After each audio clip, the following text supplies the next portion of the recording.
TV Comunitária, canal 6 da NET, transmitindo também online, tvcrio.org.br. Núcleo Sindical, hoje recebendo aqui a nossa querida companheira, permita dizer assim, mas sobretudo professora, educadora, a Eliette Ferrer, que, entre outras coisas, é militante política, sobretudo dos direitos humanos. Eliette, seja bem-vinda. Muito obrigada. Obrigada. Aqui os canais da TV são seus, viu? Você pode até fazer já uma mensagem aí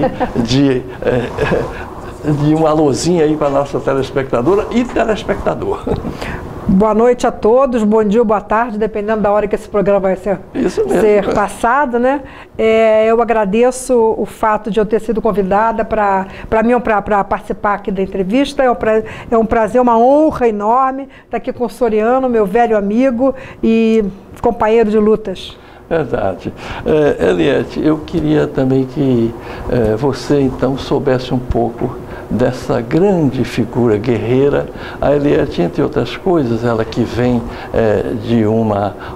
do ponto de vista de classe, filha de operário, o pai dela foi tecelão, a mãe dela foi, ela faz questão de declarar isso, foi trabalhos domésticos, e a Eliette é uma vencedora. Logo, logo ela se apercebeu assim, do ponto de vista de adquirir visão crítica da sociedade, e quando estoura o golpe de 64, de 1º de abril de 64, ela, a seguir com na escola, passa a ser uma resistente contra a opressão, a tirania, no caso específico, a ditadura, que não foi ditabranda, né, Eliette? Ditadura é dura. Vamos falar um pouquinho da sua militância no Brasil, depois como é que foi a sua... os Andes, né, que Castro Alves tanto cantava, né, e depois Suécia. Bom, eu sempre fui de esquerda, até porque eu sou canhota, né? Então... Seu coração bate do lado esquerdo? É claro, como de todos, mas eu sou canhota.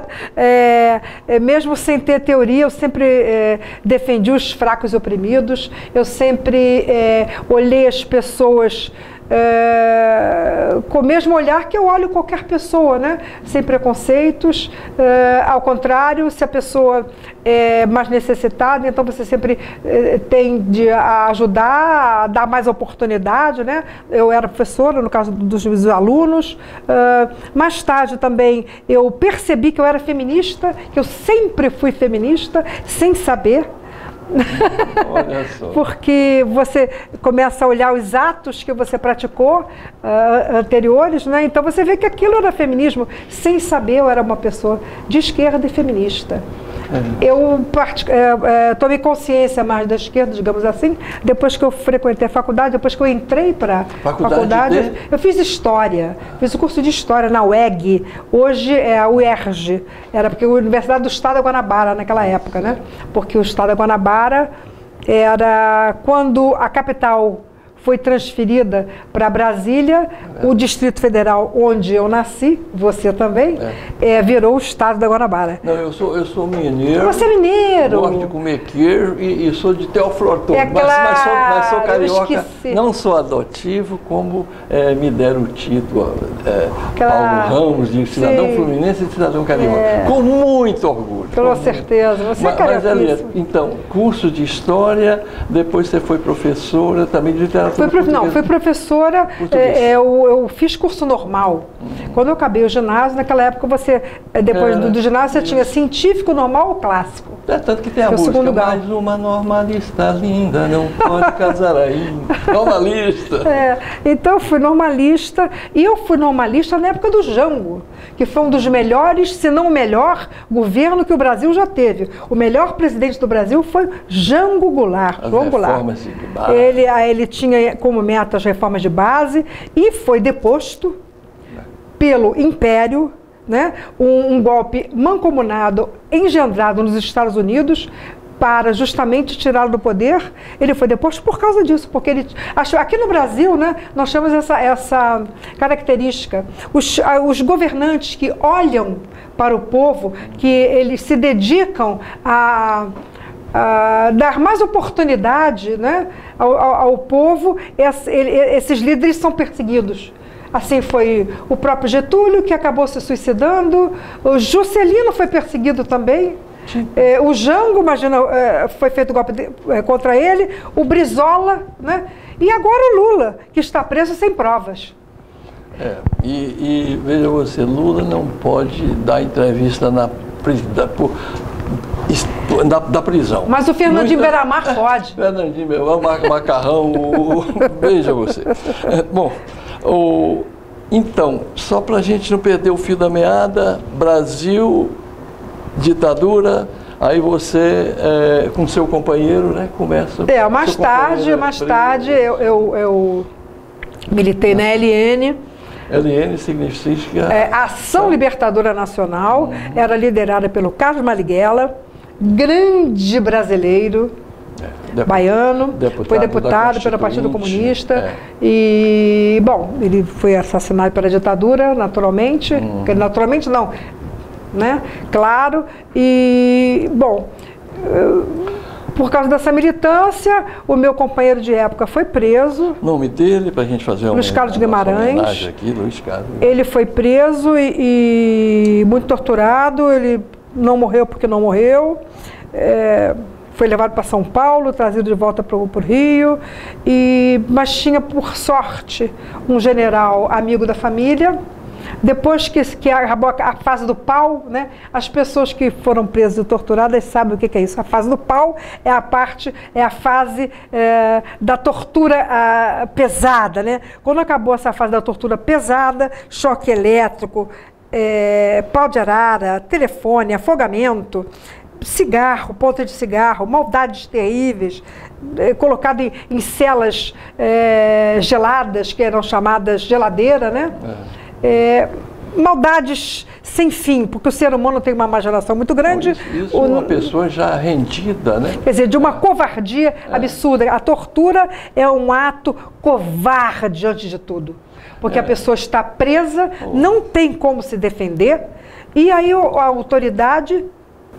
Oriente, faz maldades. Eu faço questão aqui de dar uma resposta. Você que faltou. Foi torturado, né? Eu conheci tudo isso.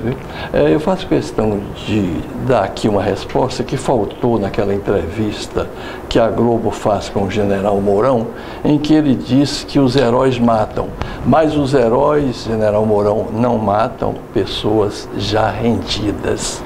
Os heróis não matam pessoas na tortura, nos porões, né, em que você moe a pessoa totalmente da forma mais cruel, né? Às vezes até pelo prazer de torturar. Com certeza. De forma doentia. Isso não é herói, não.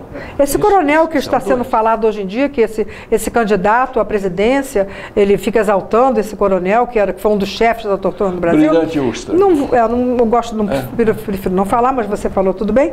Ele presenciava, ele levava, ele tinha prazer com isso. Ele levava crianças para verem os pais sendo torturados. Ele era uma pessoa de uma maldade absurda. Não, todas as moças que por ali passavam eram estupradas. A maioria das mulheres que foram presas foram estupradas. Quase todas, não vou dizer todas, porque não sei, mas... né? Então, quer dizer, essas pessoas são de uma covardia sem limites. Então, aí vocês vão para o Chile. Nós então saímos do Brasil. Havia um general amigo da família que, por sorte, conseguiu, na época que ele tinha ido para o DOPS, que ele saiu do DOI-CODE, saiu da Barão de Mesquita, saiu da UBAN, que ele também foi para a UBAN. Então ele foi para o DOPS na sessão, na espera, né, para julgamento, o que seja. Então esse general conseguiu que a gente sabia que aquilo era por horas. A gente tem que homenagear os militares militares bacanas. Você tem o nome desse general? Não que sei. Foi correndo? Que pena, né? Porque a gente tem aqui que falar nomes de militares maravilhosos. Por exemplo, o Marechal Rondon merece nosso respeito. Claro. Marechal Teixeira Lott. Lógico, Brigadeiro Rui Moreira Lima. Certeza, né? com certeza. A gente tem uma visão muito aberta e procuramos ser justos e humanistas nesse Com certeza, com certeza. Né? E generais patriotas também, militares, né? Há que se render homenagem. Com certeza. E no Chile? Bom, antes de ir para o Chile, nós fomos para a Argentina. Esse general soltou o Luiz Carlos por horas. Nós sabíamos que aquilo ia ser muito rápido. Então, assim que ele saiu, nós entramos na clandestinidade e fomos a caminho da Argentina, porque a gente iria para o Chile, mas não tinha ainda endereço certo, havia muita confusão. Nós fomos primeiros para a Argentina. E na Argentina nós ficamos um tempo, enquanto a gente esperava contato com as pessoas que estavam no Chile. Mas nós tínhamos muito medo de ir para o Chile, porque havia muito medo de haver golpe no Chile. Até que nós recebemos comunicados lá do Chile que, não, no Chile não vai ter golpe, o chileno é muito legalista, impossível ter golpe de Estado no Chile, porque eles são legalistas. Bom, nós fomos para o Chile e chegamos no Chile, 2 semanas antes do golpe. Chegamos em agosto, mais ou menos, fim de agosto. Eu não lembro a data em que a gente chegou no Chile. E chegamos para sermos presos, praticamente, né?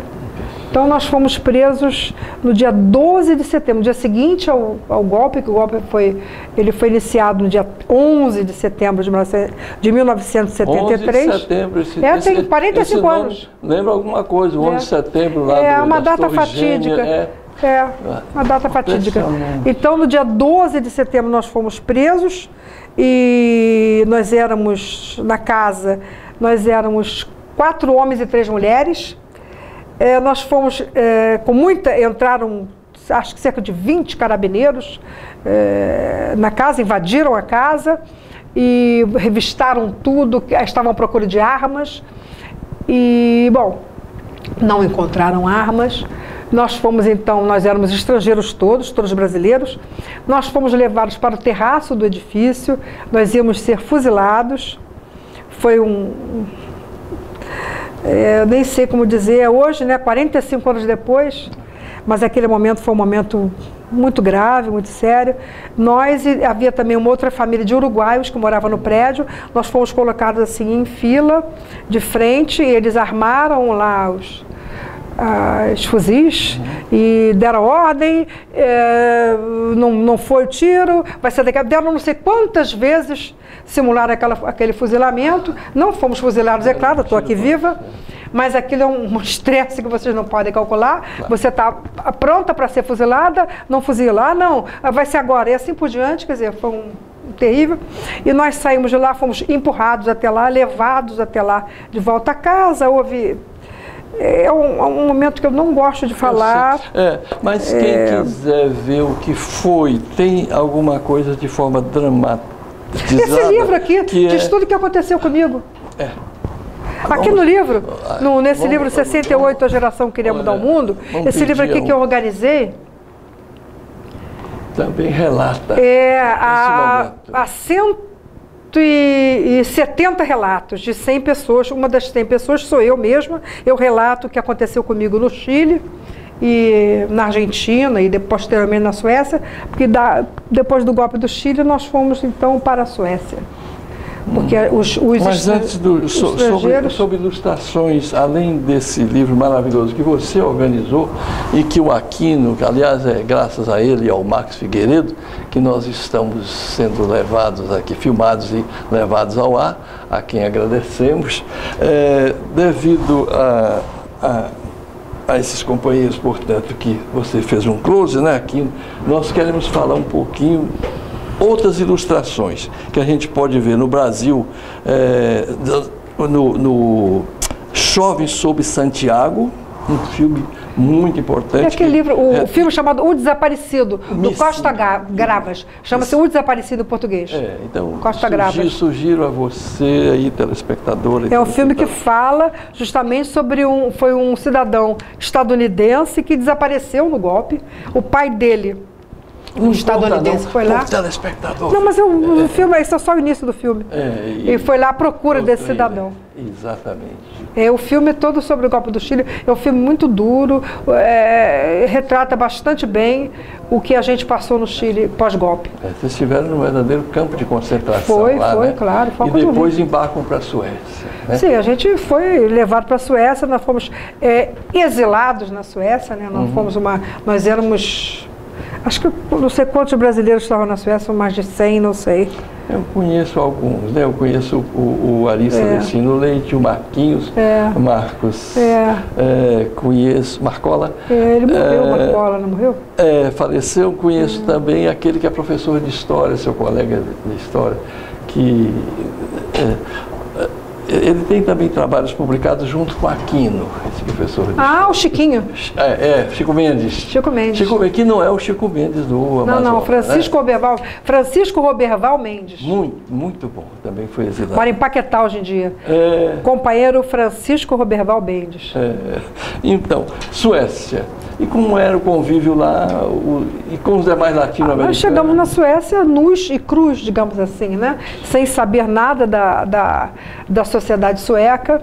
Eu lembro que quando eu cheguei no Chile, os brasileiros que estavam lá falaram assim, meu Deus, que diferença cultural, como é diferente. Nós aqui é tão diferente do Brasil, tão diferente, que diferença cultural, que abismo cultural. Aí eu olhei aquilo, diferente, falava espanhol, os chilenos eram baixinhos, assim, mais fortezinhos, tipo, bastante diferente dos brasileiros, né? E alimentação diferente, eu entendi aquilo. Agora, quando eu cheguei na Suécia, aí é que eu vi o que era abismo cultural, o que era diferença cultural, né? Nós não entendíamos nada da língua sueca, o clima era absolutamente diferente do Brasil, nós chegamos lá em novembro, fim de novembro, claro, a neve cobria a cidade de Estocolmo, nós fomos para Estocolmo, e, bom, complicado viver no exílio. Ou seja, mas a amizade fica mais estreita ainda, né? Quando os exilados formam uma espécie de bolha, né? Uma ilha, né? Digamos assim, no início, você só se relaciona com aquelas pessoas com as quais você já conhece, tem confiança. Fernando Gabeira foi também? Não, prefiro não falar dessa figura. Eu prefiro não falar. Vamos falar de outras pessoas, por favor. Nós temos o companheiro Guilhem, por exemplo, que foi o primeiro exilado a chegar na Suécia. Ele chegou, acho que em 68. Ele saiu do Brasil em 60. Saiu junto com o golpe, com o Brizola. Morou no Uruguai durante muito tempo e depois ele acabou indo para a Suécia e foi ele o grande precursor, talvez o primeiro exilado latino-americano que chegou na Suécia. Na casa dele passaram quase todos os exilados antes do golpe do Chile, né, que foram para a Suécia. Ele acolhia as pessoas, então os marinheiros foram para a casa dele. Tem um marinheiro que foi o último que voltou ao Brasil. Claro, o Neguinho. Ele é o maravilha, o Geraldinho, Antônio Geraldo Costa. Ele mora hoje em dia em Maceió. Ele está bem, está ótimo. Ele ficou 40 anos na Suécia com um nome falso. Então ele tinha problemas, né? Na própria Suécia. Na Suécia, porque ele chegou lá, ficou com receio, né, de dizer quem ele era, que ele tinha sido preso, tinha sido muito torturado, ficou traumatizado, ele não revelou que ele era ele. Então ele teve filhos, ele casou com um nome falso. Então, para trazê-lo de volta ao Brasil foi um pouco complicado, mas eu consegui. Eu que tomei essa tarefa porque eu soube que ele estava muito mal na Suécia, um companheiro nosso que estava mal na Suécia. Então, eu consegui trazê-lo para o Brasil, a gente conversou. Ele, então, finalmente pediu anistia, porque ele não queria pedir anistia, mas ele pediu, nós levamos 4 anos para trazê-lo. A coisa começou em 2005, em 2009 ele veio definitivamente para o Brasil, com o nome verdadeiro, com passaporte brasileiro. Os filhos dele na Suécia passaram a ter filhos dele mesmo, do Antônio Geraldo Costa. Ele passou a ser ele. Nossa. Finalmente, depois de 40 anos, sendo outra pessoa. Não vou falar o nome dele, claro, não há necessidade. Que maravilha. Agora, você não desiste nunca, né?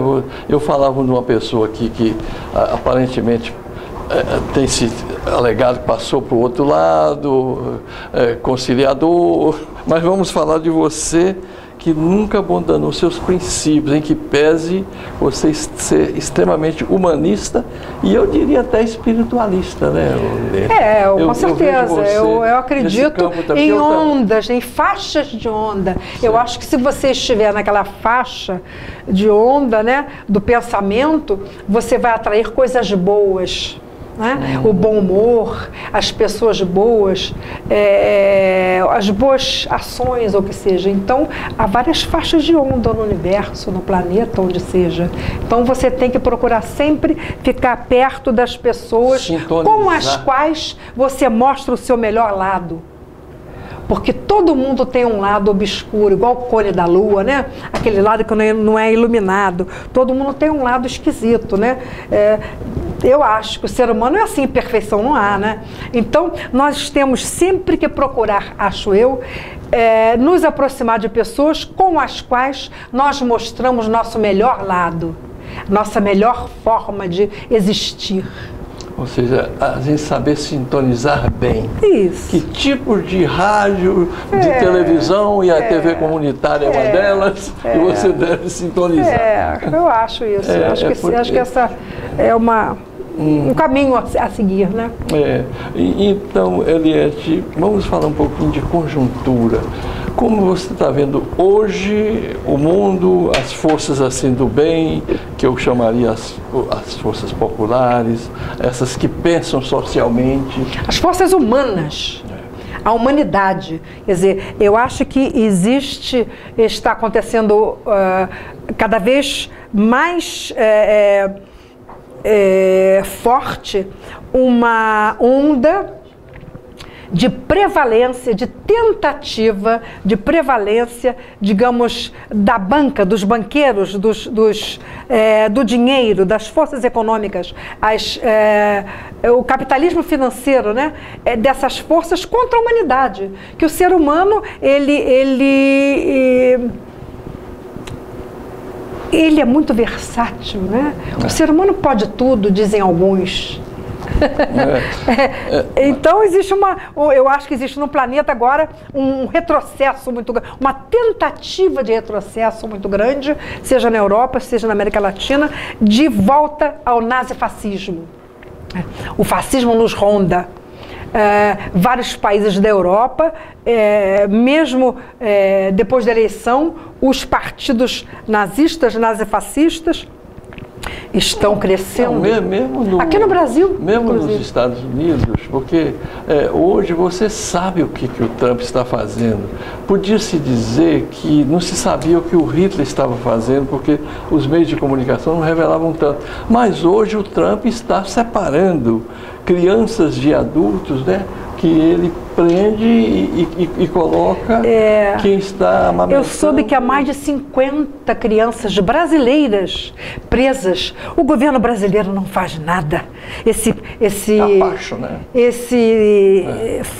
Como é que se diz? Esse falso, esse postiço, esse presidente postiço que está lá pós-golpe. Tiraram a Dilma para colocar essa gente aí para roubar, vilipendiar, entregar o país a qualquer quantidade de facções estrangeiras, né? Entregaram a Embraer para a Boeing. Quem manda na Boeing é o Pentágono. O Pentágono agora dirige a Boeing. Nossa Senhora. Não, o Marx nos avisa que nós estamos com 4 minutos mais, que eu quero que você aqui passe o que você, nesses anos todos de militância, de luta, aprendeu porque está bem fixado na sua memória e de mensagem. Como sair dessa? Como sair é resistir. Né? Nós temos que resistir. Eu costumo dizer que o capitalismo não dorme, a direita não dorme, nem cochila. Nós não podemos deixar nenhum espaço vago. Nós temos que ocupar os espaços. Nós temos que existir. Respirar é resistir. Né? Porque assim como o capitalismo não dorme, a humanidade esperneia. A humanidade esperneia e resiste. Então, nós resistimos e existimos, né? Nós respiramos. Enquanto nós respirarmos, existirá uma resistência, uma, sabe, força humana para encarar essa gente, essas forças financeiras que elas querem? Elas querem nos massacrar, desprezam os pobres, humilham o povo. E agora nós vamos ter eleição. Pode falar em eleição? Claro que pode. Pois é. Então nós temos que estar atentos para eleger, não só na presidência da República, candidatos progressistas, nós temos que eleger deputados, senadores, tá?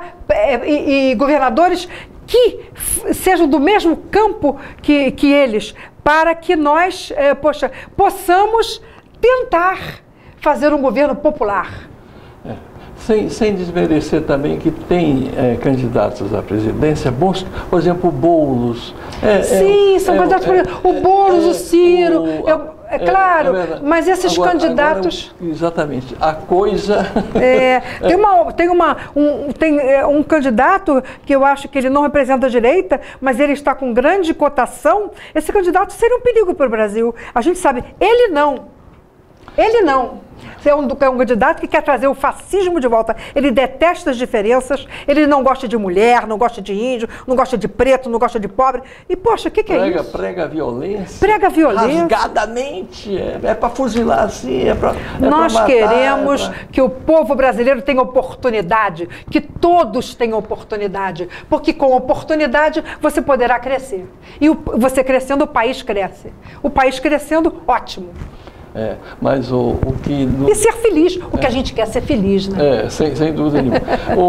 Eliette, foi uma alegria muito grande a sua presença aqui, e você tem mais meio minuto para despedir da nossa telespectadora. Eu agradeço a companhia, sua companhia, a companhia de vocês, e espero voltar, né? Eu espero que a gente, depois das eleições, possa realmente eleger um governo progressista e que não haja golpe pós-eleição. E que a gente, resista. Então, obrigado, você que nos acompanhou, você que com a sua audiência nos honrou. E TV Comunitária, canal 6 da NET, transmitindo também online, tvcrio.org.br, núcleo sindical. Muito obrigado.